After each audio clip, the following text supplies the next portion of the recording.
ہاں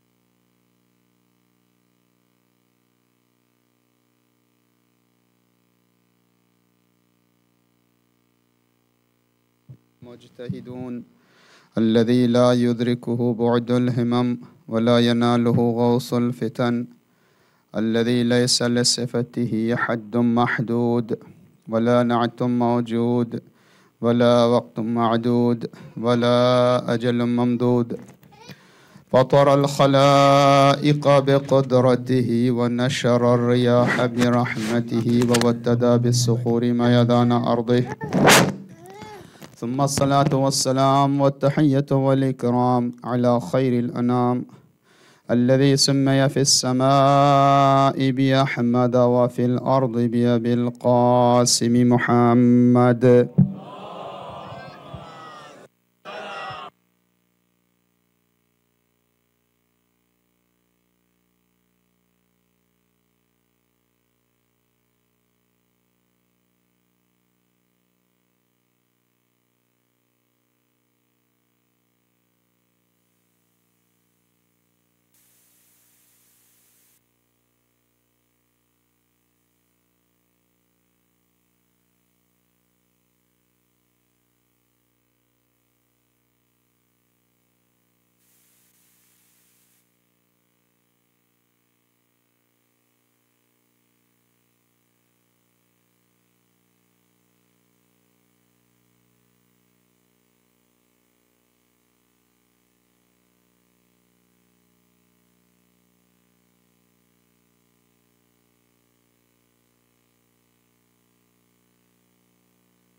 اللهم صل على محمد. عالم کا شکر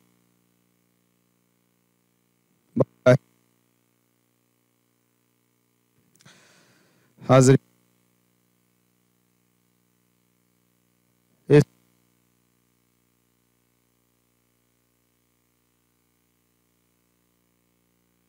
على محمد وعلى محمد.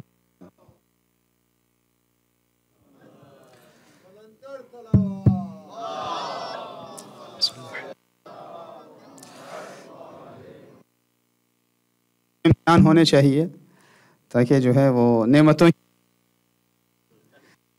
جی آپ حضرات تمام والنٹیئرز کی سلامتی کے لیے صلوات پڑھ دیں محمد و علی محمد کی بارگاہ میں.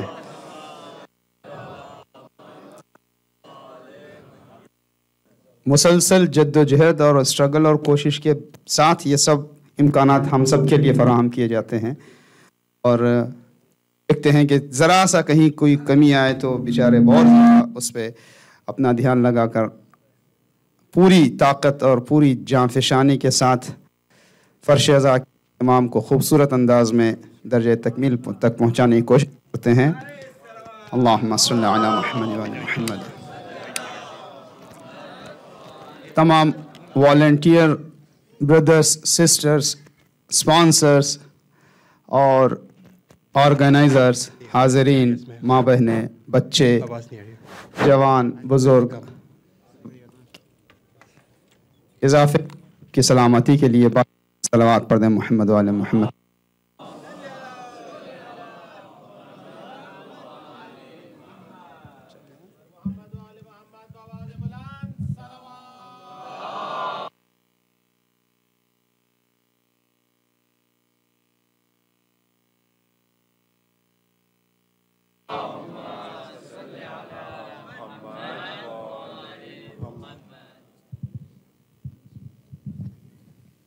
صلی علی محمد محمد. آپ ٹیسٹ کرتے رہیں اس کو. آپ حضرات کی توجہ رہے. عام طور پر ہوتا یہ ہے کہ جہاں پہ مرکز توجہ یہ وہاں سے بہت جلدی ذہن بھٹک جاتا ہے.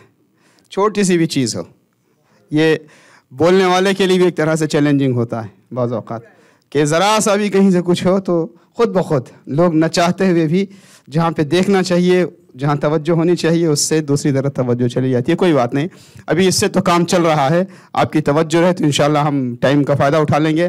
اگر آپ لوگ چاہیں تو بعد جب پوری طرح سے مائک ٹھیک ہو تو دوبارہ اس کو ٹائم کا آغاز اس وقت سے کر لے سکتے ہیں. صلوات پڑھ دیں محمد آل محمد کی بارگاہ میں.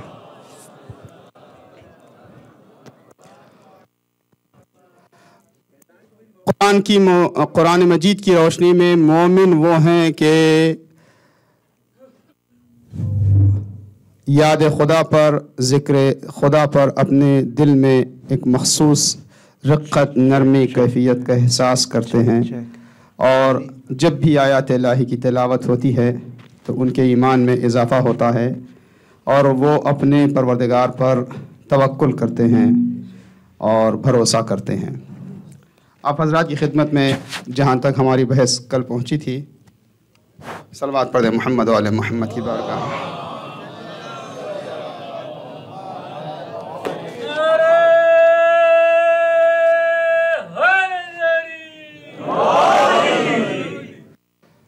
فرش عذاب پر ہم حاضری دیتے ہیں تاکہ ہم بلند ہوں, ہمارا ظرف وجودی وسعت پائے, ہماری روح بزرگ ہو, اور ہماری شخصیت, ہماری فکر, ہمارے قلب و نظر میں وسعت پیدا ہو.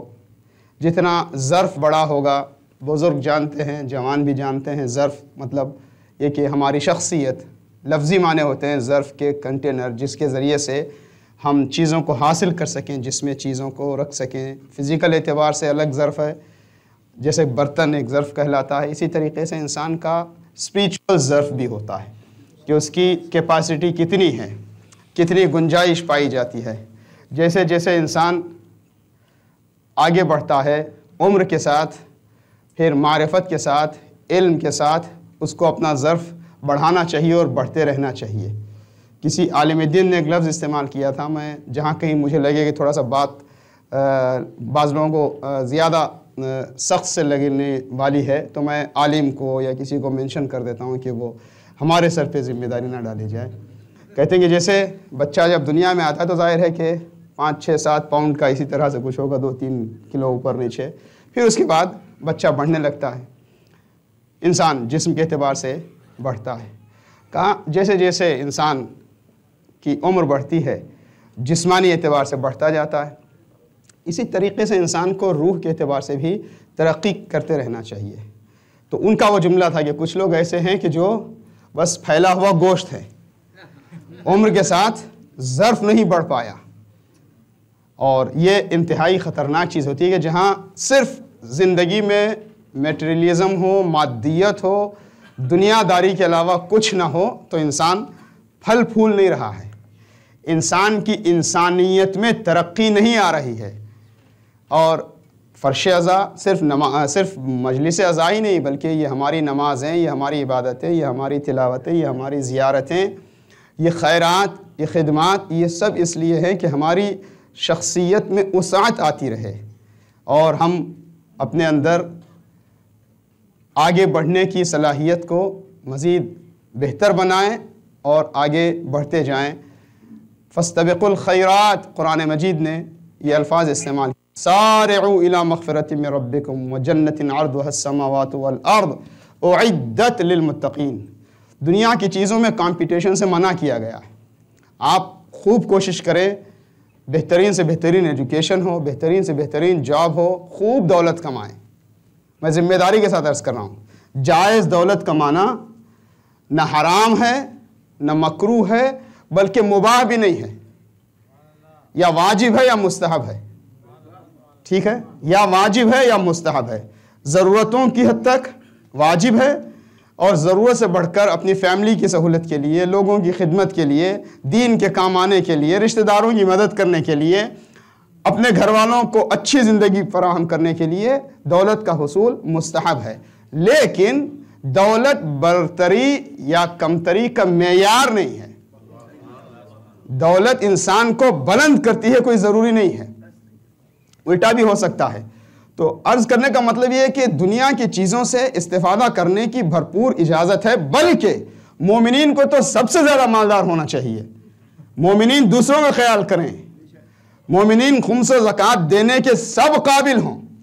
انشاءاللہ جب حضرت کا ظہور ہوگا، آج میں اسی حوالے سے چند باتیں عرض کر کے مجلس کو اختتام پہ ایک نتیجے تک اپنے آپ کو اور آپ کو پہنچانے کی کوشش کروں گا کہ جب حضرت کا ظہور ہوگا تو چیریٹی کرنے والے، پیسہ دینے والے، ڈونیشن دینے والے، زکوٰۃ و خمس دینے والے ہوں گے، لینے والے نہیں ہوں گے۔ کانسیپٹ تو یہی ہے کہ ہر کوئی، ہاں اگر لاکھ کوشش کے باوجود کامیابی نہیں ملی، حالات صحیح نہیں ہیں، تو اس میں مایوس نہیں ہونا چاہیے، اپنے آپ کو کمتر نہیں سمجھنا چاہیے، کسی غریب کو، فقیر کو کمتر نہیں سمجھنا چاہیے، صبر کا دامن ہاتھ سے جانے نہ دیں۔ بہرحال ہمیں آگے بڑھتے رہنا ہے، لیکن آگے بڑھنے کا معیار صرف دنیاوی اعتبار سے نہیں، اس سے بڑھ کر دین کے اعتبار سے ہم آگے بڑھیں تو ظرف بلند ہو۔ مجھے کل کی گفتگو بالکل یاد ہے جہاں پہ ہم نے مصائب کے بالکل قبل پہنچایا تھا آپ حضرات کی توجہات کو، وہ یہ ہے کہ وہ کون سی باتیں ہیں کہ جس سے انسان کا ظرف بڑھتا ہے، دل میں جگہ گنجائش بڑھتی جاتی ہے۔ قرآنی اصطلاح ہے ضیق صدر شرح صدر۔ صدر کا مطلب ہے سینہ، ضیق یعنی تنگ ہونا۔ کچھ لوگوں کے سینے بڑے تنگ ہوتے ہیں، یعنی ان کی رگیں جو معنوی قلب تک، اسپریچول ہارٹ تک پہنچنے والی ہیں، اس کے راستے تنگ ہوتے ہیں۔ اس کی نشانی کیا ہے؟ آیات الہی کا اثر نہیں ہوتا، یتیم کی آہوں کا اثر نہیں ہوتا، مظلوم سے ہمدردی نہیں ہوتی، رشتہ داروں کی تڑپ کا اثر نہیں ہوتا، خدا کی یاد نہیں آتی، چیزوں کو، آیتوں کو سن کر بھی دل پر اثر نہیں پڑتا۔ یہ بات پہلے سے رہی ہے۔ رسول اللہ کی زبان، خدا کا کلام، معجزات پر معجزات دیکھنے کے باوجود بھی لوگ ماننے پر تیار نہیں تھے۔ بہت سی وجوہات اس کی ہیں۔ کربلا میں امام حسین جب خطاب فرما رہے تھے تو کچھ لوگوں نے کہا کہ ہم نہیں سن لا نسمع ما تقول، ہم نہیں سمجھ پا رہے ہیں، آپ کہنا کیا چاہتے ہیں؟ امام نے کہا تمہاری سمجھ میں بات آ بھی نہیں سکتی، کیونکہ ملئت بطونکم من الحرام، تمہارے شکم حرام کھانوں سے بھرے ہوئے ہیں۔ تو جہاں کچھ فیکٹرز ایسے ہیں کہ جس کے ذریعے سے شرح صدر ہوتا ہے، ہدایت پذیری، ایکسیپٹنس آف گائیڈنس، نور ہدایت لینے کی گنجائش بڑھتی جاتی ہے، اور پھر کچھ چیزیں ایسے، کچھ فیکٹرز ایسے ہیں جس سے انسان کا سینہ تنگ سے تنگ ہوتا جاتا ہے۔ اور میں نے عرض کیا تھا کہ خداوند عالم رزاق ہے، وہ تو ایک پانی کے اندر پھر کوئی پتھر، اور پتھر کے نیچے کوئی نابینا بلائنڈ کیڑا، اور اس تک ایک مینڈک کے ذریعے سے غذا پہنچاتا ہے۔ یہ واقعہ ہے حضرت سلیمان اور حضرت موسیٰ، ان انبیاء کا واقعہ میں نے نہیں پڑھا اس وقت تفصیل سے۔ یعنی خدا دنیا کا رزق تو اتنا دیتا ہی ہے، اس سے بڑھ کر اس کی رزاقیت معنویت میں ہے، معرفت میں ہے، ہدایت میں ہے۔ وہ ہمیں معرفت اور ایمان اور صبر اور حلم اور شکر اور کمالات کی رزاقیت ہمارے ساتھ فرما رہا ہے، اس کی برسات رحمت ہے۔ شرط یہ ہے کہ ہم اپنے ظرف کے ذریعے سے اسے قبول کرنے کی کوشش کریں۔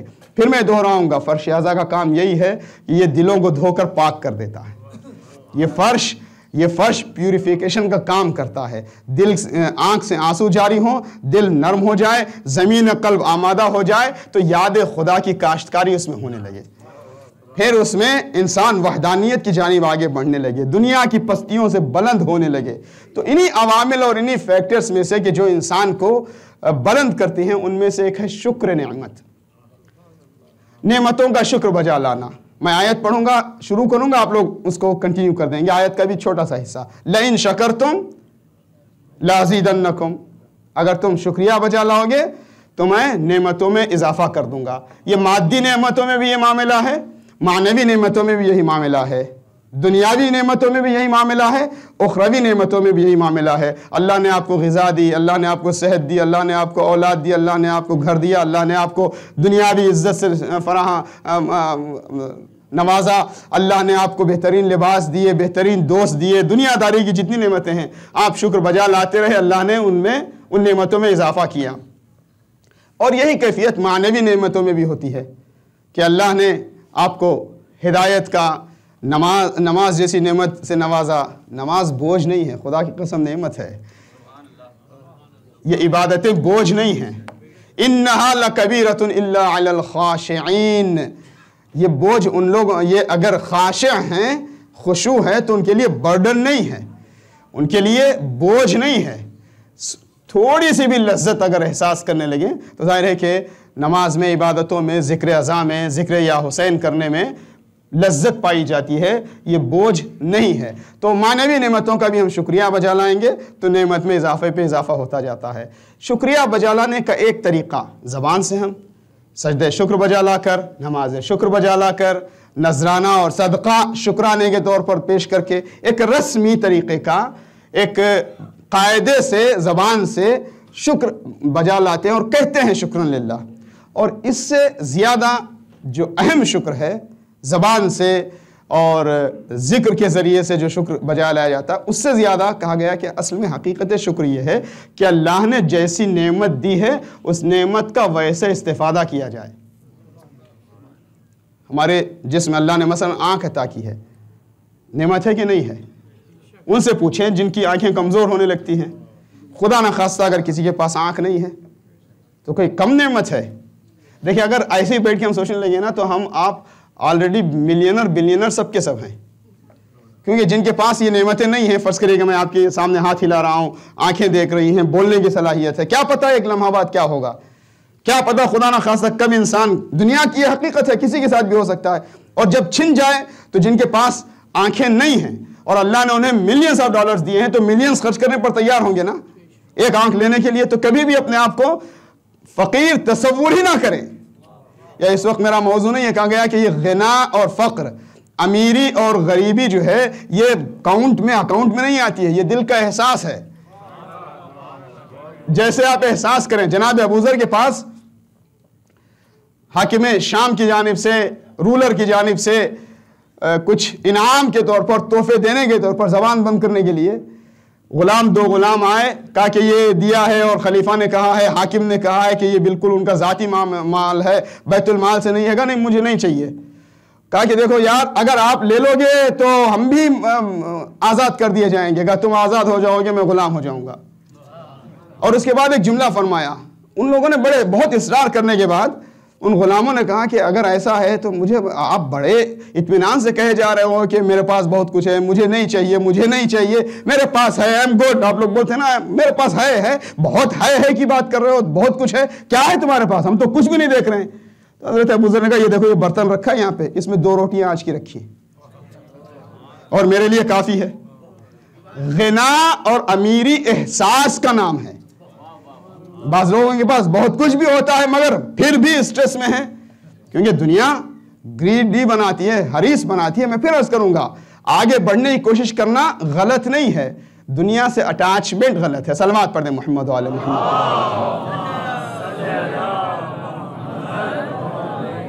ہمارے خیال سے تھوڑا سا اب آپ لوگ بہتر آگے تشریف لائیں، یہاں کافی گنجائش ہے اور ادھر بڑھتے جا رہے ہیں لوگ۔ صلوات پڑھ دیں محمد وعلی محمد۔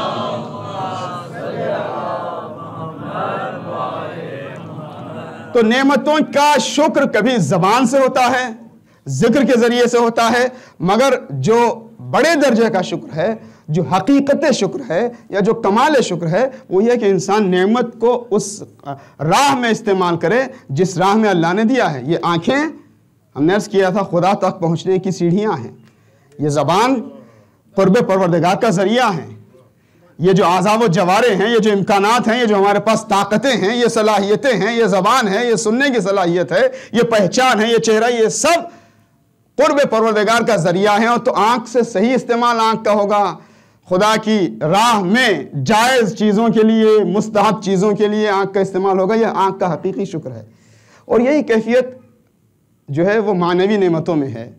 لَإِن شَكَرْتُمْ لَأَزِيدَنَّكُمْ، نعمت ہدایت۔ اب میں آپ سے سوال پوچھ رہا ہوں، نعمتوں میں سب سے بڑی نعمت کیا ہے؟ نعمتوں میں ایمان، ٹھیک ہے، چلیں قرآن کی زبان میں اسی بات کو قرآن مجید کہتا ہے لقد من اللہ علی المؤمنین اذ بعث فیہم رسولا، خداوند عالم نے مومنین پر یہ بڑا احسان کیا ہے کہ اس نے رسول کو ان کے درمیان مبعوث فرمایا۔ تو کائنات کی سب سے بڑی نعمت کا نام ہے وجود رسول اللہ صلی اللہ علیہ وسلم۔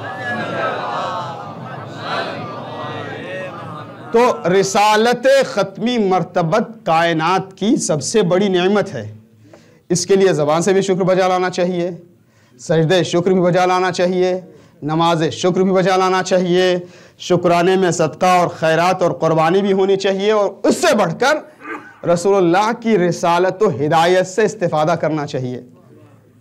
جب رسالت و ہدایت سے استفادہ ہوگا تو خداوند عالم کی طرف سے کیا اعلان ہے؟ بس جلدی آگے بڑھ رہا ہوں میں، نعمت رسالت کا ہم نے شکریہ بجا لایا، رسول کو رسول مانا، رسول کو اسوہ حسنہ مانا، رسول کو مکمل نمونہ عمل مانا، رسول کے قول کو مانا، رسول کے حکم کو مانا، رسول کی تصدیق کو مانا۔ جب رسول اللہ کو ہم نے رسول مانا تو یہ نعمت رسالت و ہدایت کا شکرانہ ہے، اور جب ہم نعمت رسالت کا شکرانہ بجا لائیں گے تو کیا ہوگا؟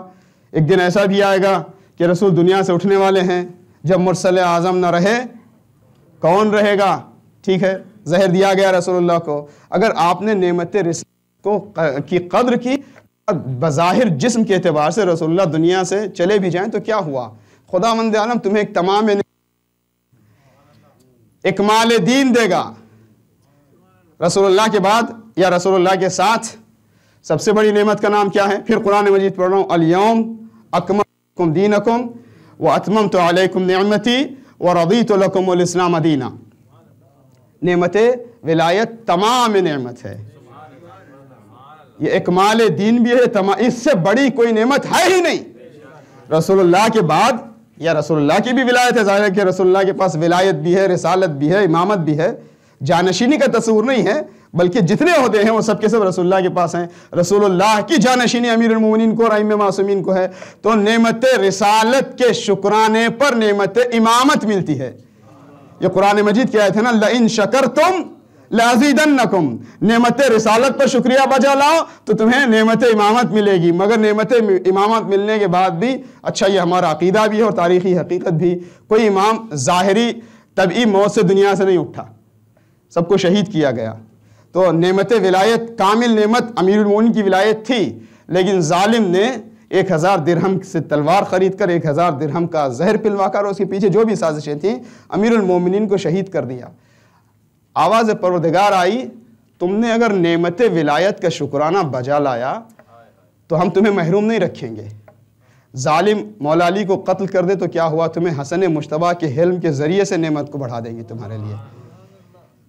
آپ حضرات یہ موضوعات جانتے ہی ہیں، پرانے موضوعات ہیں، ہمارے علماء خطباء نے ان سب کو پڑھا ہے، میں ایک ترتیب سے چل رہا ہوں نتیجہ لینے کے لیے۔ امام حسن مجتبیٰ کو زہر دغا دے کر شہید کر دیا گیا، ظالم دنیا نے شہید کیا۔ تو آواز پروردگار آئے گی، تم نعمت کا شکر بجا لاؤ، لئن شکرتم، کیونکہ سب سے بڑی نعمت نعمت رسالت ہے، نعمت رسالت کے بعد سب سے بڑی نعمت نعمت امامت ہے۔ ایک امام کو شہید کیا، تم اگر نہ مانو تو امامت سے محروم ہو گئے۔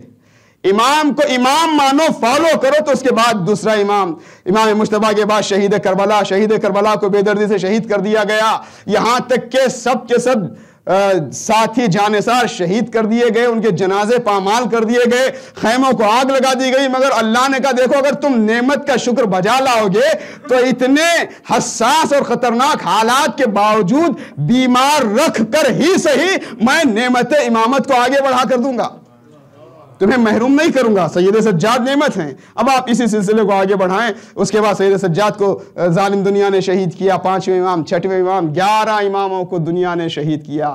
اب خداوند عالم کی جانب سے بھی اعلان ہوا تم نے 11 نمائندے شہید کر دیے، تو کیا ہوا؟ اگر کوئی شکران نعمت امامت بجا لانا چاہتا ہے تو اس کے لیے پردہ غیب میں رکھ کر ہی صحیح ہم اپنی نعمت کو روکیں گے نہیں، نعمت جاری رہے گی۔ ٹھیک ہے، میں نے تمہیداً یہ سب جملے عرض کیے۔ تو ایک مفہوم شکر بجا لانے کے بعد یہ ہے کہ نعمت میں اضافہ ہوتا ہے۔ ٹھیک ہے، لَإِن شَكَرْتُمْ لَأَزِيدَنَّكُمْ، تم نعمت کا شکریہ بجا لاؤ، مادی نعمت بھی معنوی نعمت بھی۔ تو کیا ہوتا ہے؟ نعمت کا شکر بجا لانے سے نعمت میں اضافہ ہوتا ہے۔ بڑی توجہ سے آپ حضرات سن رہے۔ اور یہ توجہ ہمیں اپنے آپ جو ہے وہ اس کا احساس ہوتا رہتا ہے.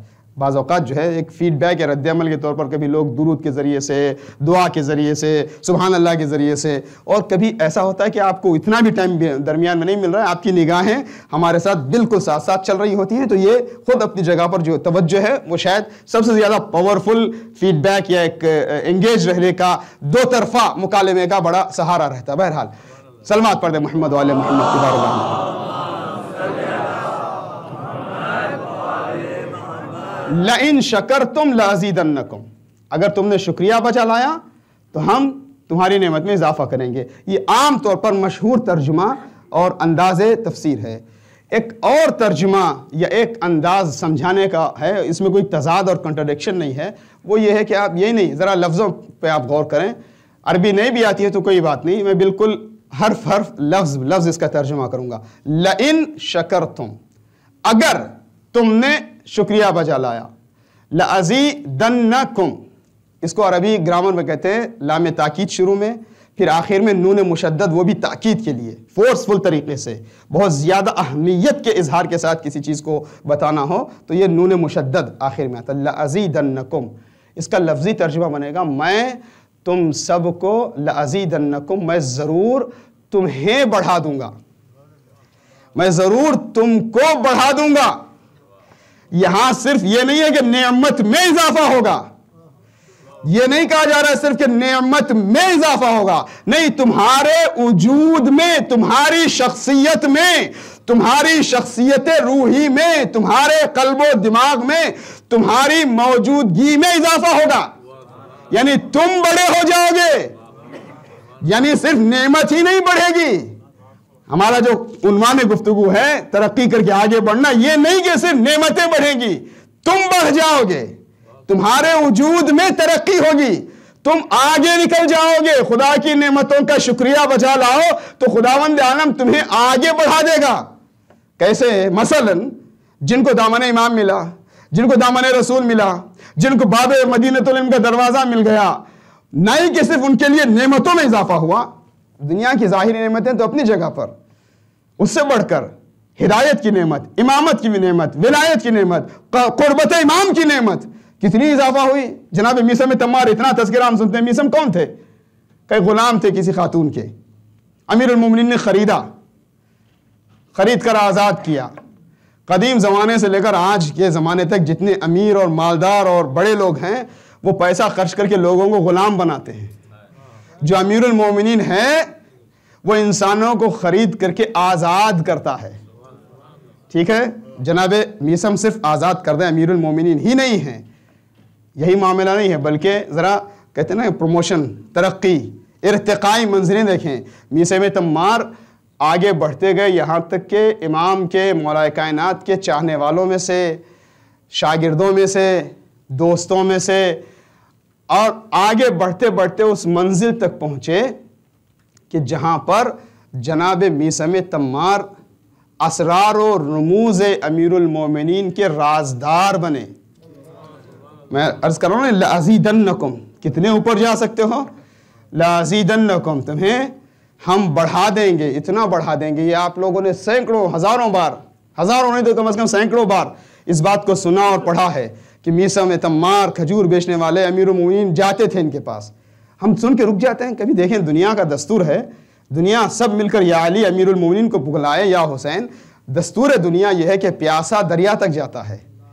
اللہ اکبر، کبھی کوئی باب مدینۃ العلم ملنے کے بعد اتنا بھی آگے بڑھ جاتا ہے کہ دریا چل کر پیاسے کے پاس جاتا ہے، اور پھر معرفت و اسرار و رموز کے وہ خزانے عطا کیے کہ ایک مقام پہ میثم تمار سے پوچھا، میثم وہ وقت کیسا ہوگا جب تم سے یہ کہا جائے کہ مجھ پر سب و تان کرو؟ مولا میری زبان آپ پر سب و تان کروں؟ یہ ممکن نہیں ہے. کہ یہ کھجور دیکھ رہے ہو، یہ درخت دیکھ رہے ہو کھجور کا، اسی پر میری محبت میں تمہیں پھانسی پہ لٹکایا جائے گا. میثم روز اس درخت خرما کو پانی دے رہے ہیں. اے درخت خرما تو پھولتا پھلتا رہے، میں اپنے مولا کی محبت میں تجھی پہ پھانسی پہ لٹکایا جاؤں گا. کیا ہے لازیدنکم. دیکھیں جب شخصیت بڑی ہوتی ہے، مجھے یہ جملہ عرض کرنا تھا، جب انسان کی روح وسیع ہوتی ہے، جب فکر و نظر بلند ہو جاتی ہے، تو دنیا کے حادثات کا، دنیا کی بلاؤں کا، دنیا کے امتحانات کا، دنیا کے ابتلاعات کا اس پر اثر نہیں ہوتا، وہ ثابت قدم کھڑا رہتا ہے. یہی کربلا والوں کا دستور ہے. صلوات پڑھ دیں محمد وعلی محمد.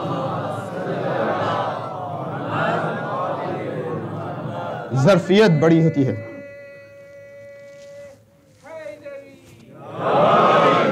جہان بینی، ورلڈ ویو چینج ہو جاتا ہے، بدل جاتا ہے جیسے جیسے انسان کا ظرف بلند ہوتا ہے. شہداء کربلا کی یہی خصوصیت ہے. جن کو دامن اہل بیت ملا اور اس لذت سے وہ محظوظ ہوئے تو ان کی بلندی کی کوئی حد نہیں رہی. ان کو مرنے کا، کٹنے کا، رشید حجری، حج بن عدائی، ان لوگوں کے لیے تاریخ میں وہ مکالمے ملتے ہیں. گرفتار کر کے لایا گیا حاکم شام کے پاس اور گفتگو ہوئی ہے. کہا کہ علی پر سب بتان کرو. میری زبان یہ ممکن نہیں ہے، جانتے ہو مار دیے جاؤ گے. اس میں کون سے تعجب کی بات ہے؟ میرے مولا نے مجھے پہلے ہی بتا دیا تھا. میرا مولا مجھے پہلے ہی بتایا چکا ہے. اچھا تمہارے مولا نے تمہیں بتا دیا تھا، تیار ہو. اب اس کے بعد جب جلاد کو حکم دیا گیا شہید کرنے کا تو ایک مرتبہ کہتے ہیں کہ اس سے پہلے کہ میں قتل کیا جاؤں، میرے بیٹے جناب حج بن عدائی کے بیٹے بھی ساتھ میں تھے. کہا پہلے میرے سامنے اس کو قتل کر دو. کہا کیوں؟ کسی نے تانا دیا عربی محاورے کا استعمال کرتے ہوئے، اے حجر بڑی جلدی کر رہے ہو داغ دیکھنے میں بیٹے کا. کہا کہ نہیں، میں چاہتا ہوں پہلے تو یہ کہ اپنے آقا مولا کی بارگاہ میں حاضر ہوں تو زیادہ سے زیادہ اجر بیٹے کا داغ دیکھنے کے بعد، اور دوسرا یہ کہ کہیں ایسا نہ ہو کہ میرا خون ہونے کے بعد، میری شہادت کے بعد بیٹے کے ارادے میں کوئی کمزوری ہو جائے، اس کی وجہ سے 2 رکعت نماز شکرانہ بجا لانا. یہ مسائل فضائل سب ہیں. خدا کی قسم یہ فرش ازا کا پیغام ہے. جب ہم ان کرداروں کو پڑھتے ہیں تو باقی دنیا کی جو مشکلات، معمولی سے جو ٹیسٹ، ہمارے امتحان سامنے ہوتے ہیں، ہماری نظر بڑھ جاتی ہے کہ اچھا ایسا کرنا. ہاں یاد رکھنا جب میں شہید کر دیا جاؤں تو میرے چہرے کے خون کو صاف نہ کرنا، تاکہ جب میں مولا کے پاس جاؤں تو مولا نے مجھے پوچھا تھا کہ تمہارا کیا عالم ہوگا جب تم سے کہا جائے کہ مجھ سے برات کا اظہار کرو، تو میں نے کہا تھا، وعدہ دیا تھا کہ میں ثابت قدم رہوں گا تاکہ خون کے نشان لے کر میں اپنے مولا کی بارگاہ میں حاضر ہوں. یہ لَأَزِيدَنَّكُمْ. صلوات پڑھ دیں محمد وعلی محمد. ما رأیت منہ الا جمیلا اسی سلسلے کی کڑی ہے، دیکھنے کا انداز. بہرحال خداوند عالم نے انسانوں کی ہدایت کے لیے اپنی جانب سے انبیاء بھیجے، اور اس نے تمام انبیاء کو یہ دستور دیا کہ وہ انسان کو انسانی کمال تک پہنچائیں، اور انسان کا سوچنے کا انداز انسانی بن جائے، انسان خداوند عالم کا قرب حاصل کرے انبیاء کی تعلیمات کے سائے میں. ہر زمانے میں نبی اپنا کام، اپنا مشن لے کر آگے بڑھتا گیا.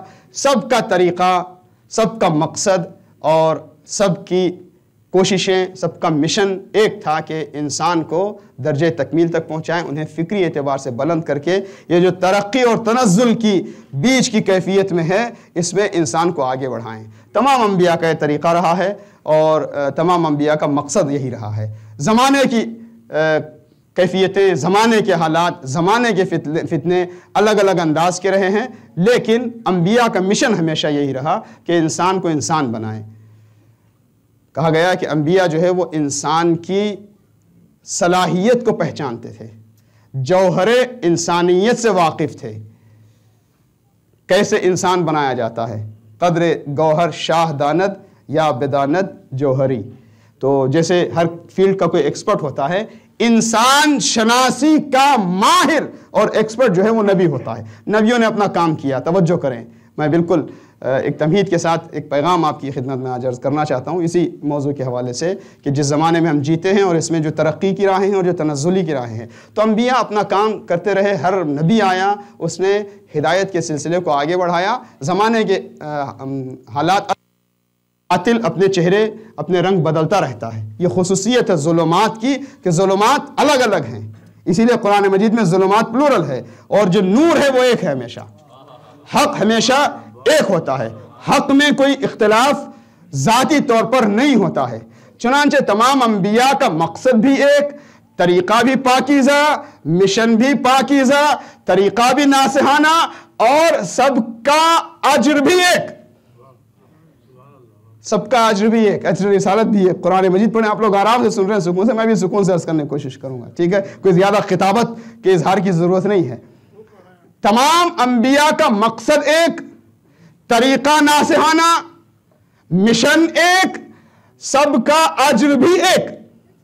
قرآن مجید پڑھتے ہیں، قرآن مجید میں ہے جناب ہود، جناب شعیب، جناب صالح، باقی انبیاء، وہ کہتے ہیں کہ ہمیں کوئی اجر نہیں چاہیے ہے، ہمیں کوئی مزدوری اور کمپنسیشن کی ضرورت نہیں ہے، ہمارا اجر تو خدا دے گا، ہمارا اجر نہیں چاہیے الا من اتخذ الی ربہ سبیلا، ہمیں تم سے کوئی کمپنسیشن نہیں چاہیے۔ یاد رکھیں، نبیوں کے کام میں کوئی معاوضہ نہیں ہے۔ ہم بھی اگر دین کا کام کر رہے ہیں تو لوگوں سے ایکسپیکٹیشن رکھنے کی ضرورت نہیں ہے۔ یہ میرے لیے بھی ہے، آپ کے لیے بھی ہے، یہ نہیں سمجھے صرف مولانا صاحب بان کے لیے ہے۔ اگر دین کے ہوتا نا کبھی کبھی لوگ قدر نہیں کر رہے ہیں، فیڈ بیک اچھا نہیں ہے، ہم نے اتنا والنٹیئر کیا، اتنا ڈونیشن دیا۔ یاد رکھیں، امام زمانہ کو مد نظر رکھیں، خدا کو مد نظر رکھیں۔ انبیاء نے زخم سہ کر، تیر کھا کر، اذیتیں اٹھا کر، جانیں دے کر لوگوں کو ہدایت کا راستہ دکھایا ہے۔ اور ہم کیا کام کر رہے ہیں؟ احیاء امر امامت ہے، امامت اور اہل بیت کے پیغام کام کرنا۔ انشاءاللہ توقع کچھ نہ رکھیں گے تو خدا بیوی کے ذریعے سے دنیا میں بھی نوازے گا، آخرت میں بھی نوازے گا۔ یہ ہم سب کے لیے ہے، ٹھیک ہے؟ کوئی نبی بدلہ نہیں مانگتا، کمپنسیشن اور اجر نہیں مانگتا، مگر قرآن مجید میں رسول اللہ کے لیے ہے، خاتم الانبیاء کے لیے، وہ کہتے ہیں قُلْ لَا أَسْأَلُكُمْ عَلَيْهِ أَجْرًا إِلَّا الْمَوَدَّةَ فِي الْقُرْبَى۔ رسول اللہ اجرت، سوال یہ ہے کہ رسول اللہ جو ہے وہ اپنی محنتوں کا بدلہ لوگوں سے مانگ رہے ہیں؟ جواب بہت سمپل ہے، کیونکہ جلدی آگے بڑھنا ہے۔ رسول اللہ کہاں مانگ رہے ہیں؟ رسول اللہ نے مانگا ہے؟ مانگا ہے کہ نہیں مانگا ہے؟ تھوڑا سا اس میں شک ہے، ٹھیک ہے؟ نہیں، میں آیت کو دوبارہ کہتا ہوں، قُلْ لَا أَسْأَلُكُمْ، کہہ دو کا مطلب رسول اپنی طرف سے نہیں کہہ رہا، خدا کہہ رہا ہے۔ اجر رسالت کا مطالبہ ہے مگر رسول کی طرف سے، خدا اجر رسالت مانگ رہا ہے۔ یا رسول اللہ، گزشتہ نبیوں میں سے کسی نے اجر نہیں مانگا، آپ اجر مانگ رہے ہیں؟ آپ تو صاحب خلق عظیم ہیں، آپ کیوں بدلہ مانگ رہے ہیں؟ جواب دیا جائے گا قرآن کی روشنی میں کہ دیکھو، یہ اجر رسالت کوئی ذاتی فائدے کے لیے، رسول کے لیے نہیں ہے۔ پہلے تو یہ کہ خدا مانگ رہا ہے، اور کیوں مانگا یہ بھی انسانوں کی ہدایت کے لیے ہے۔ ہاں، اب کیوں مانگا جا رہا ہے؟ پہلے کیوں نہیں مانگا گیا؟ بتایا گیا کہ دیکھو، اصل میں ہدایت کا آغاز جناب آدم سے ہوا، اور پورے سلسلے ہدایت کا اختتام نبوت کے خاتمے کے ساتھ میدان غدیر خم میں اعلان ولایت کے ساتھ ہو گیا۔ تو جب کام مکمل ہو گیا،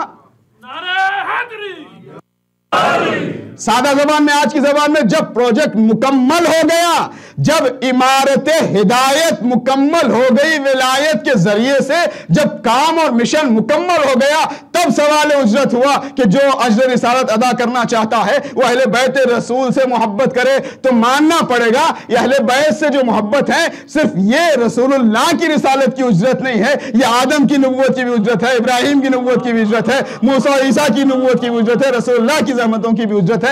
جس کو تمام انبیاء کی رسالتوں اور نبوتوں کی اجرت ادا کرے، اسے چاہیے کہ اہل بیت سے محبت کرے۔ صلوات پڑھ دے محمد والے محمد۔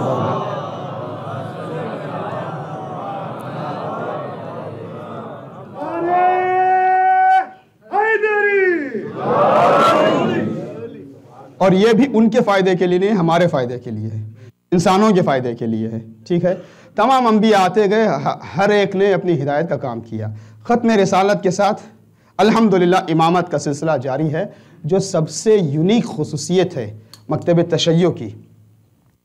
بہت سے ان سکالرز نے جنہوں نے اہل بیت کے مکتب کو اسٹڈی کیا ہے، اور انہوں نے کچھ لوگ کنورٹ ہوئے ہیں، انہوں نے جو سب سے بنیادی چیز بتائی ہے، میں اس وقت نام کے ساتھ مینشن نہیں کر رہا ہوں، جلدی آگے بڑھنا ہے۔ خصوصیت ہماری کیا ہے؟ ہمارا جو اتصال زمین اور آسمان کا جو کنیکشن ہے، کبھی وہ ڈسکنیکٹ ہوتا ہی نہیں۔ قرآن مکمل ہو چکا، اب کوئی باقاعدہ ویسے وحی کا اعلان نہیں ہو رہا ہے، لیکن ہدایت کا سلسلہ رکا نہیں، آسمان سے تعلق ٹوٹا نہیں ہے امام کے ذریعے سے۔ ہر امام نے اپنا کام مکمل کیا، ہر امام نے اپنے مشن کو درجہ تکمیل تک پہنچایا ہے، یہاں تک کہ 11 اماموں کی شہادت کے بعد۔ ہم جس زمانے میں جیتے ہیں یہ کون سا زمانہ ہے؟ یہ 12ویں امام کا زمانہ ہے۔ کہتے ہیں یہ آخری زمانہ، یہی تو کہا جائے گا نا۔ اب یہ آخری زمانہ کتنا لمبا ہے اسے کوئی نہیں جانتا، ٹھیک ہے۔ حضرت کا کب ظہور ہوگا؟ کبھی سوال ہوتا ہے ایسا، لوگ پوچھتے بھی ہیں کہ کیا ہم امام کے ظہور کو جلدی سمجھیں، بہت جلدی ہونے والا ہے؟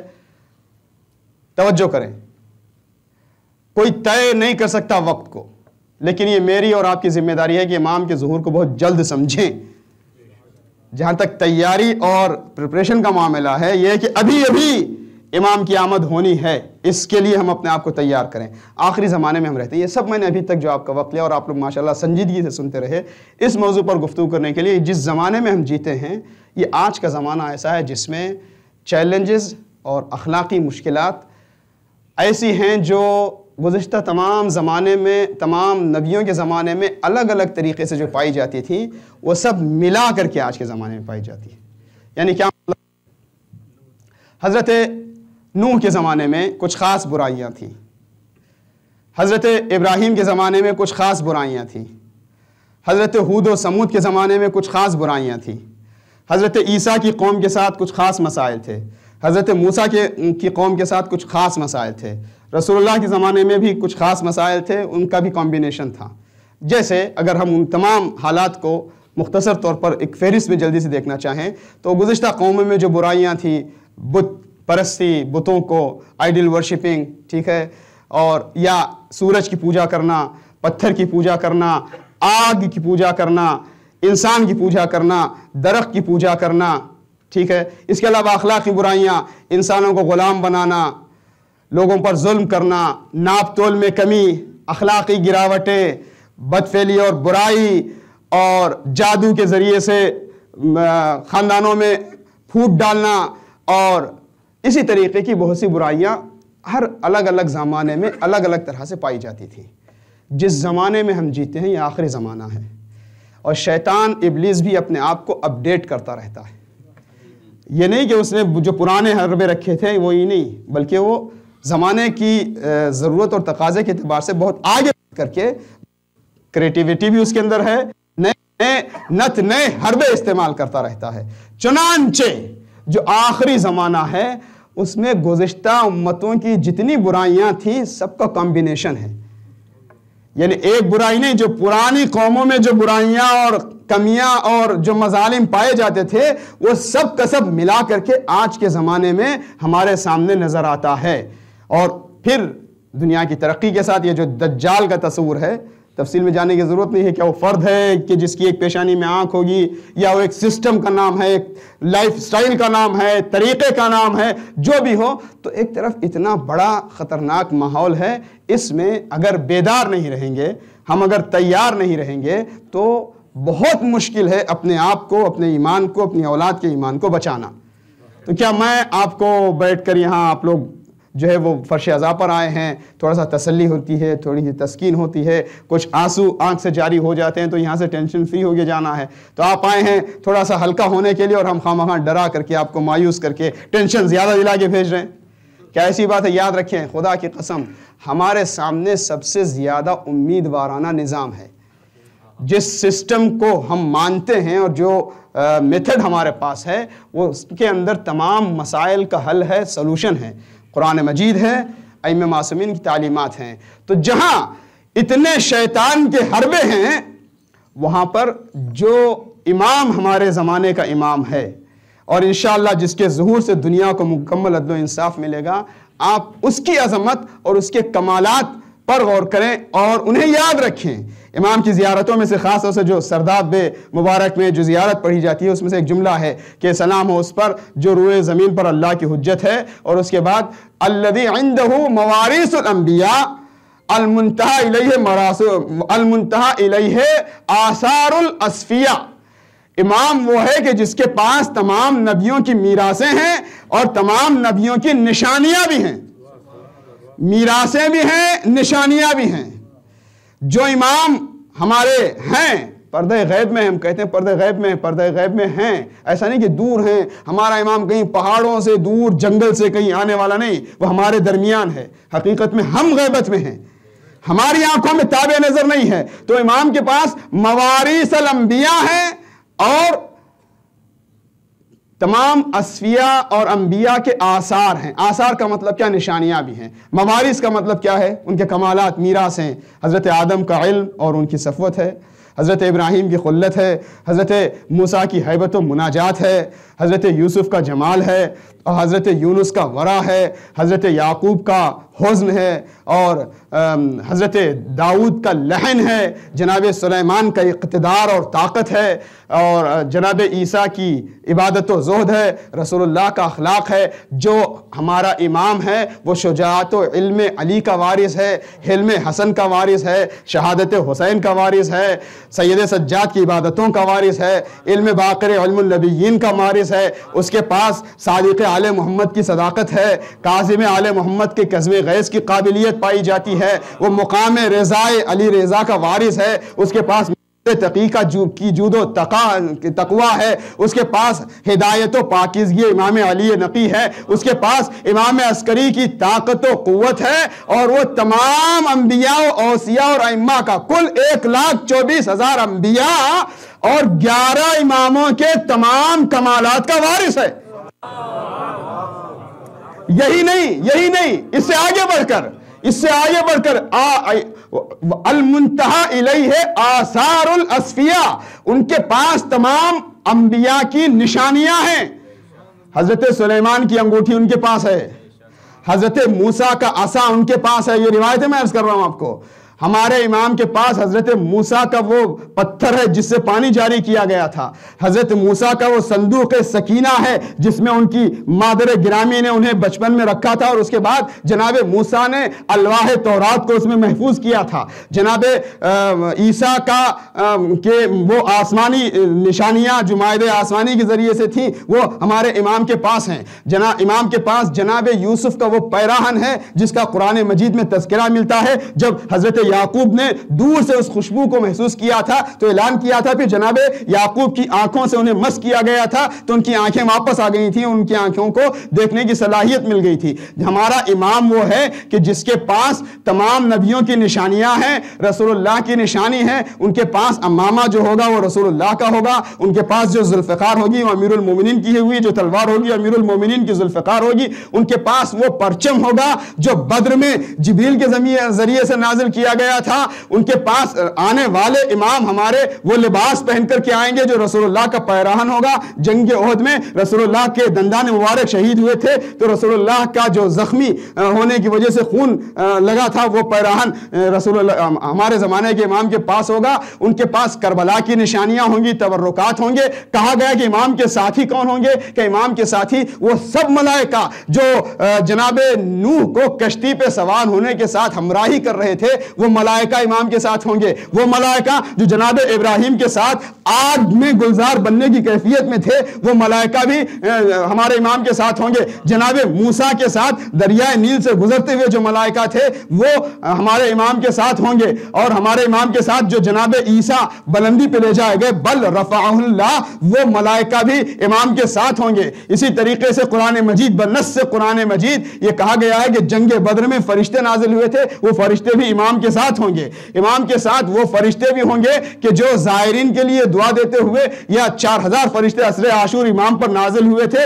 وہ فرشتے بھی امام کے ساتھ ہوں گے۔ اور جب امام آئیں گے دیکھیں کمالات ان کے ساتھ ہیں، ظاہری نشانیاں، جو امام کے آنے کا انداز بھی ایسا ہوگا جیسے رسول اللہ کا چہرہ ہو، رسول اللہ کا حلیہ ہو، اور اس کے بعد جب وہ تشریف لائیں گے تو زمین اپنے خزانے اگل دے گی۔ امام جب آئیں گے تو قرآن مجید کے 25 حرفوں میں سے اس سے پہلے 2 یا 3 حرفوں کی مکمل تعلیم اور تفسیر پیش کی گئی تھی۔ امام مکمل قرآن کے تعلیم کو دنیا کے سامنے پیش کر دیں گے۔ اب میں نے چند باتیں چیدہ آپ کے سامنے عرض کر دی. جب امام آئیں گے تو امام کے پاس سب کچھ ہوگا. میں نے عرض کیا دنیا جتنا بھی بھٹکنے کے قابل بن گئی ہے, بگڑنے کے راستے جتنے بھی فراہم ہو گئے ہیں, مایوس ہونے کی ضرورت نہیں ہے, گھبرانے کی ضرورت نہیں ہے, ہمت ہارنے کی ضرورت نہیں ہے. یہی انتظار کا فلسفہ ہے کہ اپنے آپ کو قابو میں رکھیں, طاقتور بنائیں, امام سے رابطے میں رہیں. امام کی جو طاقت ہے تمام شیطانی طاقت اور تمام طاغوت کے حربوں سے بہت عظیم تر ہے. اور اس کی خصوصیت بھی یہ ہے کہ جس امت کو, دنیا کی جس قوم کو, جس نبی سے ان سے توریت کے ماننے والوں کے لیے, جناب موسیٰ کے ماننے والوں کے لیے بھی حجت تمام ہو جائے گی, جناب عیسیٰ کے ماننے والوں کے لیے بھی حجت تمام ہو جائے گی, جناب داؤد کے ماننے والوں کے لیے بھی حجت تمام ہو جائے گی. کہ جس نبی سے بھی, جس کمال سے بھی, جس پرانی شخصیت سے بھی تمہیں انس ہوگا, ان کے لیے اتمام حجت ہو جائے گی. جن کے پاس دامن امام ہوگا انہیں شیطان کی تمام تر کوششوں سے پریشان ہونے کی ضرورت نہیں ہے. شیطان کی کوششوں سے کہیں برتر وسیلہ اور طاقت کا نام ہے رحمان کے وسیلے جو امام کے ذریعے سے پیش کیے جائیں گے. سلوات پڑھ دیں محمد و آل محمد کی بارگاہ میں.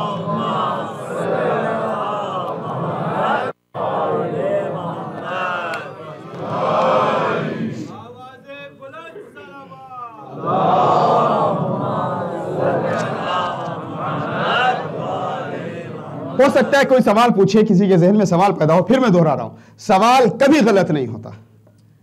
جو بھی سوال ہو, سوال پوچھنا ہر ایک کا حق ہے, شک ڈالنا غلط بات ہے. سوال پیدا ہو, اگر ہیں امام کے پاس اتنے سب ہتھیار, اتنے وسائل ہیں, وہ تو غیب میں ہے نا, اب ہمیں کیا فائدہ ہو رہا ہے؟ یاد رکھیں امام کی جانب سے فائدہ ہو رہا ہے. اگر امام کی نگاہ عنایت نہ ہوتی تو آپ اس طرح سے نہ بیٹھتے. امام کی نگاہ عنایت نہ ہوتی تو آج مکتب تشیع کی جو فکری برتری ہے وہ دنیا پر ثابت نہ ہوتی. خدا کی قسم اتنے مظالم کے باوجود, ہماری لاکھ کمیوں کے باوجود دنیا میں ہم مظلوم ہیں, مجبور نہیں ہیں, ذلیل و رسوا نہیں ہیں. یہ امام کی عنایت کی دلیل ہے. اور روایتوں میں کہا گیا ہے کہ دیکھو غیبت کا مطلب یہ نہیں کہ امام سے محروم ہو, ہاں ہم محروم ہیں. عزیز علی ان اری الخلق ولا ترا, مولا یہ میرے لیے کتنا سخت مقام ہے کہ میں پوری دنیا کو دیکھ سکوں, یہ آنکھیں پوری دنیا کو دیکھ سکیں, مگر جو فرزند زہرا ہے, جس کے لیے یہ آنکھیں حقیقت میں بنی تھی, اسے دیکھ نہ سکوں, یہ میری محرومی ہے. ان کی روایت میں سمجھایا گیا ہے کہ امام غیبت کے زمانے میں دنیا کو کیسے فائدہ پہنچائیں گے, دنیا کیسے استفادہ کرے گی, کا بالکل ویسے ہی مثال دی گئی. جیسے سورج اگر بادلوں کے پیچھے چلا جاتا ہے تو ایسا نہیں کہ سورج کا جو فائدہ دنیا کو, سورج سے جو حرارت مل رہی ہے, انرجی مل رہی ہے, روشنی مل رہی ہے, اگر یہ نظام شمسی کو دیکھیں, بغیر سورج کے دنیا اس طرح سے رہ نہیں سکتی. کا اسی طریقے سے کائنات کو امام کے وجود سے فائدہ تو مل رہا ہے. ہاں کچھ ایسے خاص فائدے ہیں جہاں پر ہم جسمانی طور پر امام سے قریب ہو سکیں, اس سے محرومیت ہے. لہٰذا ہمارا الحمدللہ, دیکھیں دنیا کے اندر مایوسی ہر قوم میں ہے.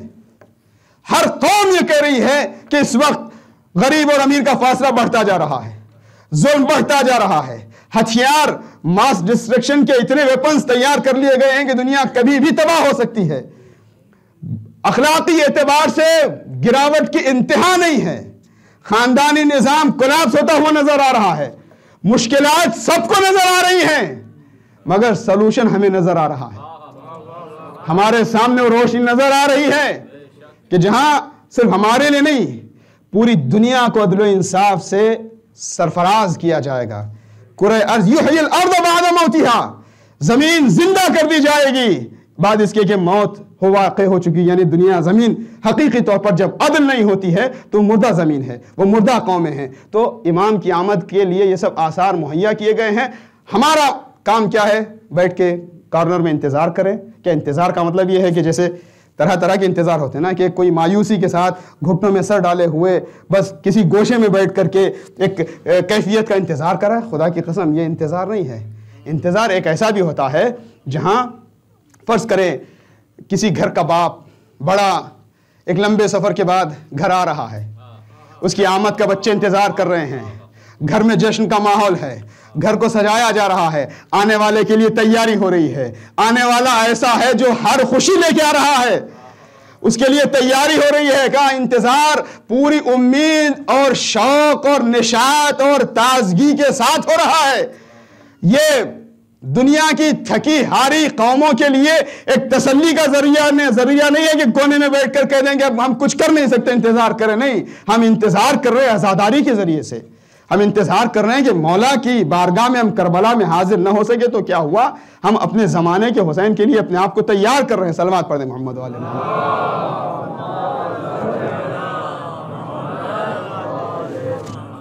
اور یہی حقیقت میں صاحب عزا جو واقعی جو حقیقی عزادار ہے اور بانی عزا ہے وہ امام عصر ہے. ہم تو ان کی پابندی کرتے ہیں. میں نے ابتدا کی کسی جملے مجلس میں عرض کیا تھا, امام اپنی زیارت ناہیہ میں فرماتے ہیں لَأَنْدُبَنَّ صَبَاحًا وَمَسَاءً, میں ہر صبح و شام آپ پر گریا کرتا ہوں. تو خصوصاً پہلے عشرے میں اور محرم و سفر کی تاریخوں میں ہم امام کے ساتھ سنخیت پیدا کرنے لگتے ہیں, امام کے ساتھ ہمراہ ہو رہے ہیں, اور یہ رابطے کو مضبوط کرنے کا سب سے بڑا ذریعہ ہے. اور میں چلتے چلتے اپنے آپ کو پیغام دیتے ہوئے آپ سے عرض کروں گا, انشاءاللہ برا نہیں مانیں گے, میں کوئی سخت زبان نہیں استعمال کر رہا ہوں, لیکن تھوڑا سا ہمیں اپنے آپ کو ٹیسٹ کرنا پڑتا ہے کہ ہم کتنا اپنے آپ کو امام کے لیے تیار کر رہے ہیں, آمادہ کر رہے ہیں, کتنی ہماری پرائیورٹیز میں, ہماری ترجیحات میں یہ کیفیت شامل ہے کہ ہم امام کو روز یاد کر رہے ہیں. کس طرح سے یاد کر رہے ہیں؟ مثلا فرض کریے دعائے ندبہ میں میرے خیال سے 6-7 جگہ پہ ہے, بے ابی انت و امی, یا زیارت ناہیہ میں ہے, زیارت جامع کبیرہ میں ہے, بے ابی انت و امی و نفسی و اہلی و مالی. مطلب کیا ہے؟ میں, میرے ماں باپ, میری اولاد, میرا مال, میری دولت سب آپ پر قربان. یہ ہم جب بول رہے ہیں تو واقعی صحیح بول رہے ہیں. کہتے ہیں مشہد کی یونیورسٹی میں کسی وقت ایک پروفیسر نے اپنے اسٹوڈنٹس کے درمیان ایک بات بیان کی کہ ایسا کرتے ہیں کہ آپس میں ایک معاہدہ کرتے ہیں, کوئی پرومس کرے کہ کم از کم ایک سیمسٹر ختم ہونے تک وہ جھوٹ بالکل نہیں بولے. کم از کم ایک سیمسٹر ختم ہونے تک, کتنا 4-5 مہینے کا رہتا ہوگا, چلیں کوئی جھوٹ نہیں. تو ہے کوئی تم میں سے جو پرومس کرے؟ تو ایک جوان تیار کھڑا ہوا, ٹھیک ہے میں پرومس کرتا ہوں, میں جو ہے کم از کم اس پورے سیمسٹر میں ایک بار بھی جھوٹ نہیں بولوں گا, ہرگز جھوٹ نہیں بولوں گا. گیا وہ, اور دوسرے دن دوڑتا ہوا وہ شخص اسی پروفیسر کے پاس آیا, سوری معاف کیجیے گا, بے بخشید, میں اپنا وعدہ پرومس واپس لیتا ہوں, یہ مجھ سے نہیں ہو سکتا. کیا بات ہو, تم نے تو پورے سیمسٹر کی بات کی تھی, ابھی ایک رات گزری ہے. کہ نہیں, آپ سے بات ہونے کے بعد جب میں گیا, میں مصلی عبادت پہ کھڑا ہوا, اللہ اکبر, بسم اللہ الرحمن الرحیم, الحمدللہ رب العالمین, الرحمن الرحیم, مالک یوم الدین, ایاک نعبد و ایاک نستعین. بس ہم تیری ہی عبادت کرتے ہیں, تجھی سے مدد مانگتے ہیں, میرا دل بس تیری طرف ہے, کسی اور کی جانب میری بندگی کا رجحان نہیں ہے. مجھے لگا کہ میں جھوٹ بول رہا ہوں, مجھے اپنے اوپر قابو رکھنا مشکل ہے. تو میں عرض کر رہا ہوں کہ ہم اس بارگاہ میں حاضر تو ہوتے ہیں, اور انشاءاللہ وہ کریم ہیں, وہ اپنی نگاہ عنایت سے دیکھیں گے.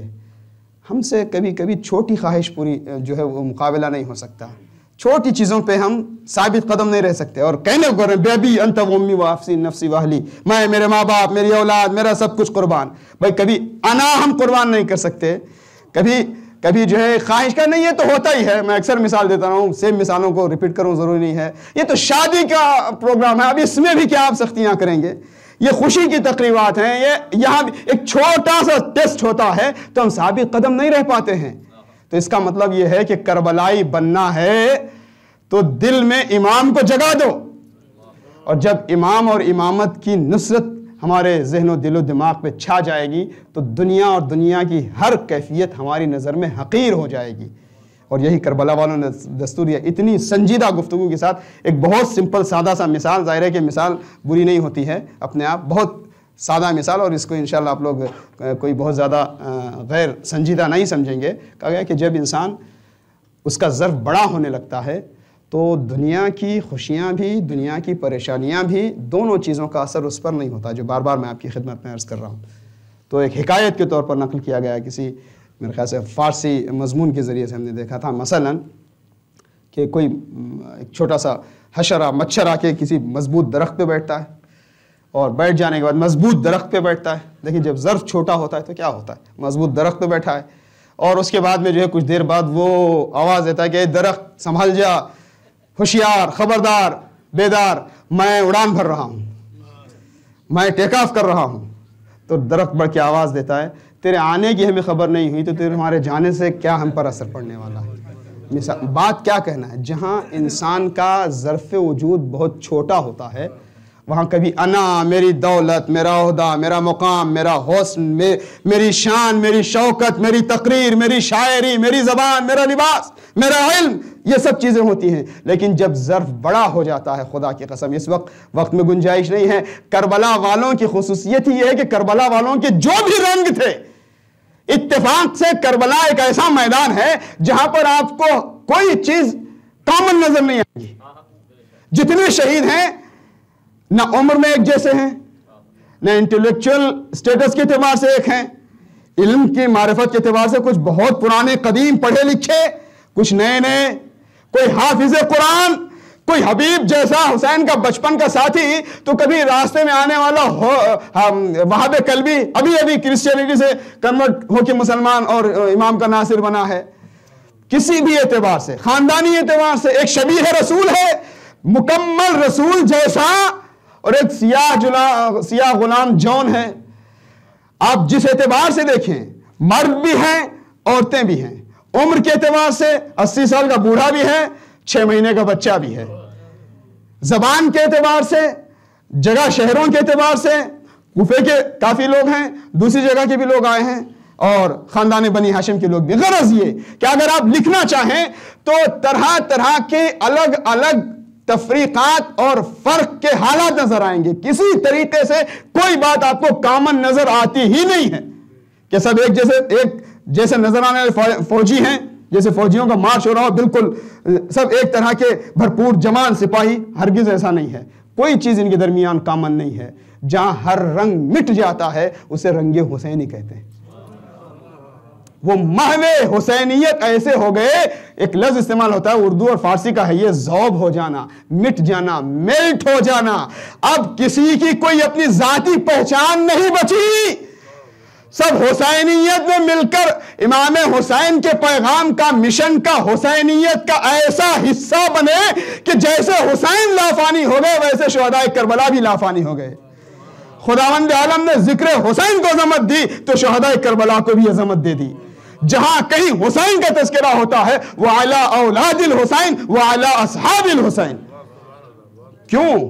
یہ ان کی کوئی اپنی پہچان نہیں رہی، اپنی کوئی آئیڈینٹی نہیں رہی۔ قرآن مجید کی اس طرح یہ بھی ہے، صبغۃ اللہ، رنگ الہی ہے۔ اور یہ نہیں کہ قرآن کی روشنی میں الہی رنگ پر چلنے والے ہیں، کہا کہ نہیں، یہی رنگ الہی ہے، حسین ابن علی ہی رنگ الہی ہے۔ توحید کا رنگ حسین کا رنگ ہے۔ اگر خدا کی توحید کو پہچان نہ ہو تو حسین کے ذریعے سے پہچانو۔ خدا تک پہنچنے کے سب سے بڑے وسیلے کا نام حسین ابن علی ہے۔ بس عزیزو، یوں تو تمام اولاد امیر المومنین امام حسین کی، ابھی میں نے عرض کیا السلام علی الحسین، اور اس کے بعد کیا، وعلی علی ابن الحسین وعلی اولاد الحسین وعلی اصحاب الحسین۔ اولاد الحسین جب ہم کہتے ہیں تو کیا علی اکبر نہیں ہے اس میں؟ علی اکبر ہیں نا؟ وعلی اولاد الحسین کہا تو علی اکبر تو ہیں؟ کہا نہیں، پہلے وعلی علی ابن الحسین، علی اکبر کا الگ سے تذکرہ ہوا، پھر وعلی اولاد الحسین۔ اللہ اکبر۔ پھر میں عرض کروں گا، یہاں رشتے میں اور باپ بیٹے کے رشتے کے اعتبار سے نہ دیکھا جائے، یہ ولی اللہ ہیں۔ تاریخ میں جتنی تفصیل ملنی چاہیے ان شخصیتوں کی اتنی تفصیل ہے نہیں۔ دشمنوں نے دشمنی میں مٹایا، چاہنے والوں نے حفظ جان میں چھپایا، کچھ دنیا کے اندر امکانات کی کمی کی وجہ سے بہت سے حالات چھپ گئے، لیکن اس کے باوجود بھی کبھی کبھی ایک فقرہ، امام حسین کا ایک جملہ، جناب علی اکبر کے یہ فضائل ہیں۔ یہ پوری مجلس ہے آج کی، ابھی جو میں یاد دلا رہا ہوں، آپ لوگ جانتے ہی ہیں۔ امام حسین نے کیا کہا جب علی اکبر آئے؟ پروردگار تو گواہ رہنا، ہم اس کو میدان میں بھیج رہے ہیں، میں اس کو میدان میں بھیج رہا ہوں جو خلقاً و خلقاً و منطقہ، خلقاً، خلق شکل و صورت میں، حیت میں، قد و قامت میں مکمل رسول اللہ کا سب سے زیادہ شبیہ۔ ہو سکتا ہے دنیا کہہ دے کہ ہاں نانا کی شباہت نواسے کے بچے میں آئے گی، یہ شاید نیچرل بھی ہے، حالانکہ خاص شباہت تھی۔ ٹھیک ہے، لیکن اس کے بعد امیر مولا ابا عبد الحسین فرماتے ہیں خلقہ. دیکھیں امام وقت کے زبان میں کوئی ایگزاجریشن نہیں ہوتا، مبالغہ نہیں ہوتا، تکلف نہیں ہوتا، ایسے ہی کسی بات کو بڑھا کر نہیں پیش کیا جاتا، جیسا کہ کسی بات کو گھٹایا نہیں جاتا. امام وقت کا جو کلام ہے وہ نص ہے، وہ حجت ہے، وہ اتھارٹی ہے، وہ خدائی حکم ہے، وہ خدائی الہی بیان ہے. جناب ابو طالب کے جناب علی اکبر کے لیے امام حسین فرماتے ہیں خلقن و خلقا، جس کا اخلاق رسول جیسا، وہ رسول جو صاحب خلق عظیم ہیں. وہ منطقاً، بولنے کا انداز، یہ جو منطق یعنی بولنے کا انداز. پھر قرآن کی آیت پڑھ دوں، رسول اللہ کون؟ وما ينطق عن الهوى ان هو الا وحی یوحا. رسول سوائے وحی کے کچھ نہیں بولتے. رسول کے بولنے کی، رسول کی منطق وحی ہے، اور منطق علی اکبر منطق رسول ہے. یہ فضائل ہیں، بس ایک جملہ بہت کافی ہے، پوری کتاب ہے فضائل کی. اور جب میدان بھیجا امام حسین نے جناب علی اکبر کو، یہ ولی اللہ ہے، یہ باب الحسین ہے. بعض علماء کہتے ہیں جب قبر ششگوشہ ابا عبداللہ کے قریب جاؤ تو حسین کی بارگاہ میں سلام پیش کرنے سے پہلے ذرا علی اکبر سے اجازت لے لو. یہ باب الحسین ہیں. جس شہید کو جلدی سے بغیر کسی تاخیر سے امام حسین نے اجازت دی ہے وہ جناب علی اکبر ہیں. ہاں، اجازت دیتے ہوئے خدا کو گواہ بنایا، پروردگار میں میدان میں اس کو بھیج رہا ہوں جو میرے نانا کا شبیہ ہے. اللہم کن انت الشہید، تو گواہ رہنا. علی اکبر چلنے لگے. بیان یہ ہے نا کہ اجازت تو دے دی تھی مولا ابا عبداللہ الحسین نے. کس عالم میں بیویوں سے رخصت ہوئے میں مختصر کر کے آگے بڑھ رہا ہوں. ایسے لگ رہا تھا جیسے ماؤں نے جوان بیٹے کے جنازے کو گھیر لیا ہو، حلقہ بنا لیا ہو. علی اکبر ابھی چند قدم آگے نہیں بڑھے تھے کہ قدموں کی آہٹ کی آواز آئی. مڑ کر پوچھا بابا میں تو آپ سے رخصت ہو چکا تھا. بیٹا، اب بعض مختلف بیان تاریخ میں دوسری روایتیں بھی ہیں، مگر عام طور پر یہ بھی بیان کیا جاتا ہے کہ علی اکبر نے کہا کہ بابا میں آپ سے رخصت ہو چکا تھا. امام نے فرمایا کاش صاحب اولاد ہوتے. علی اکبر میدان میں گئے ہیں، حیدر کرار کی جنگ کے جوہر دکھا رہے ہیں. عزادارو، محرم کی دہ محرم کی عاشور سے قریب آنے والی راتیں ہیں. جتنا بھی ذکر ہو رہا ہے، فضائل کا ہو، تاریخ کا ہو، قانون کا ہو، یہ سب چیزیں مصائب کے ضمن میں ہیں. اصل معال مجلس و آنسو ہیں جو انشاءاللہ معرفت کے ساتھ جاری ہوں، اس کے ضمن میں ہے. جب علی اکبر آئے ہیں میدان میں تو علی اکبر نے جنگ کی ہے. جناب ابو الفضل عباس نے باقاعدہ جنگ نہیں کی تھی. ہو سکتا ہے فراز میں در خیمہ پہ کھڑے ہو کر حسین جب جنگ دیکھ رہے تھے تو کبھی مسکراتے تو شاید، میں کہہ رہا ہوں شاید، تصور میں حسین سوچ رہے ہوں گے میرے بیٹا علی اکبر بابا کے دشمن ہے نا، میرے بابا کے دشمنوں کو سبق سکھا دے. اے علی اکبر تو جنگ کے جوہر دکھا رہا ہے. تصور میں کہا ہوگا اپنی جدہ فاطمہ کی مصیبت کا بھی دنیا میں کچھ بدلا لے لے. حیدر کرار کے پوتے نے جنگ کے عظیم جوہر دکھائے، 10 ظالموں کو واصل جہنم کیا. ایک مرتبہ ایک مقام پہ ایک بڑا بہادر مشہور ظالم آیا. ادھر بیان کیا جاتا ہے امام حسین جو در خیمہ کے پاس فراز میں کھڑے ہو کر دیکھ رہے تھے، آواز دی ذرا جا کر فضا ماں سے کہہ دے ماں کی دعا قبول ہوتی ہے. بہت نامور پہلوان آیا ہے. کچھ لمحات گزرے تھے، مولا کے چہرے میں بشاشیت کے آثار نمودار ہوئے. ایک بیان یہ بھی ملتا ہے ایک مرتبہ ابا عبداللہ الحسین نے کہا اے جا کر فضا ذرا پیغام دے دو ام لیلہ سے، ماں کی دعا بچے کے حق میں مستجاب ہوتی ہے. شبیہ رسول کا ایک بار پھر مجھے دیدار مل جائے. ماں نے مصلی کو بچھا دیا. اے یعقوب کو یوسف سے ملانے والے پروردگار، یعقوب کربلا سے یوسف کربلا کو ملا دے. دعا ماں کی مستجاب ہوئی. علی اکبر دیکھتے ہی دیکھتے آ گئے. علی اکبر آ تو گئے لیکن اللہ، کسی باپ کو اپنے بیٹے کا اس طرح سے سامنا کرنا اور اس طرح سے مخاطبت کا انداز میسر نہ ہو. بابا یا ابا اللہ تشقت المی، بابا پیاس مارے دے رہی ہے. وہ ثقل الحدید ایک مرتبہ قریب بلایا. آپ نے بارہا اس مصیبت کو سنا ہے. بیٹا قریب آ جاؤ. علی اکبر قریب آئے. بیٹا اتنے پیاسے ہونا, ذرا اپنی زبان کو میری زبان سے ملا لو, میرے دہان میں دے دو. فوراً علی اکبر پیچھے ہو گئے. بابا آپ کی زبان تو میری زبان سے بھی زیادہ خشک ہے.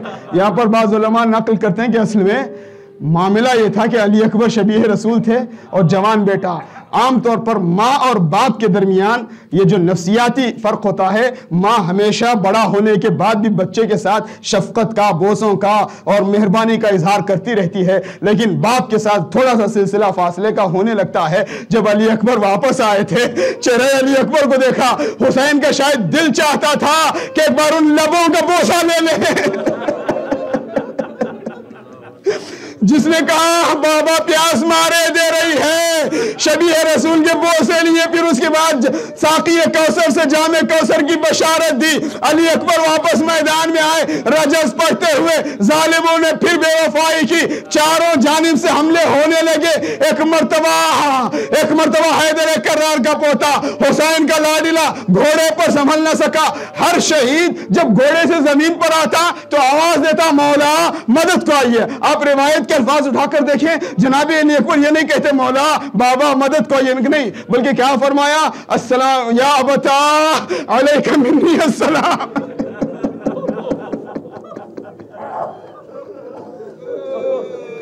بابا میرا آخری سلام قبول کرو. علی اکبر جانتے تھے جوان بیٹے کا مرنا باپ سے نہیں دیکھا جاتا.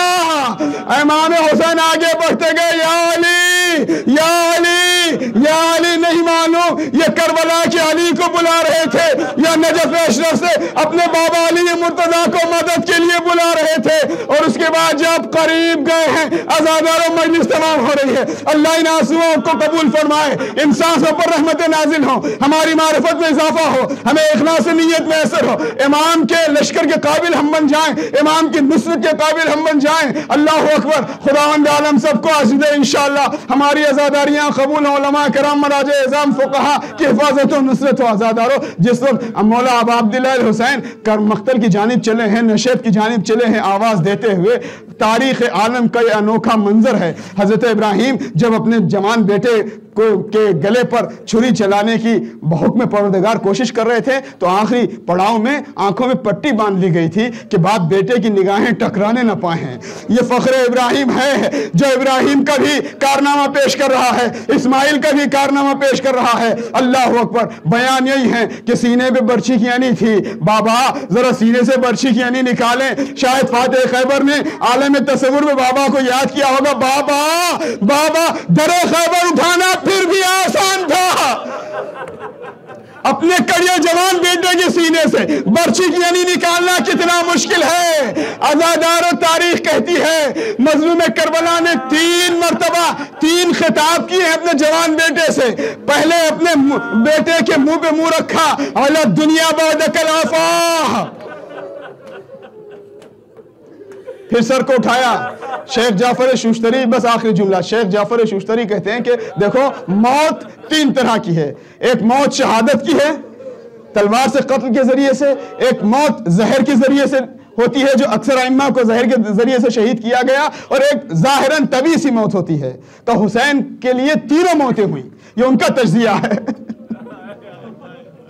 کا زہر سے بھی امام کو مسموم کیا گیا اس لیے کہ جو تلوار چلائی گئی تھی عام طور پر نیزوں کو اور ان تلواروں کو زہراگین کیا جاتا تھا, اس کو مسموم کیا جاتا تھا, انہیں زہر پلایا جاتا تھا. کہ حسین پر جو تلوار چلی ہے اس میں زہر بھی لگا تھا, تو حسین مسموم بھی ہے, مقتول بھی ہے.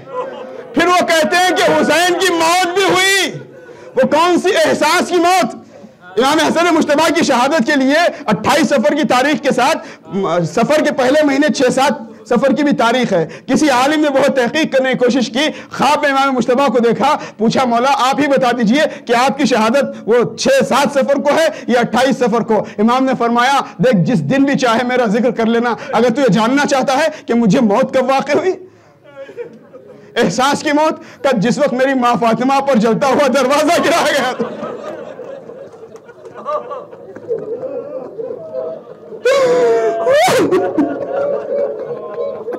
شیخ جعفر شوشتری کہتے ہیں کہ امام حسین مقتول بھی ہیں، مسموم بھی ہیں، اور حسین کو موت کب آئی؟ کا شمر کی خنجر سے تو بعد میں ذبح ہوئے، جب علی اکبر کے سرانے پہنچے تھے، رخساروں پر رخسار رکھ کر مظلوم نے کہا تھا بیٹا تم غم دنیا سے راحت پا کر چلے گئے، تم نے نرگیادہ میں اپنے بابا کو تنہا چھوڑ دیا۔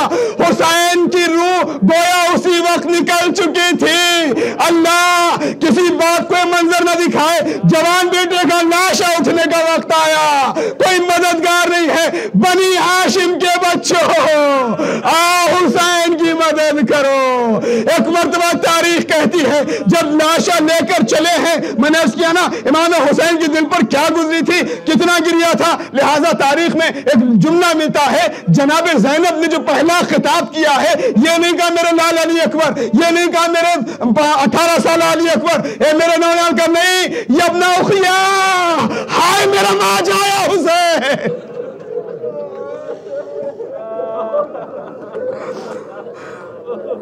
ماتم حسین۔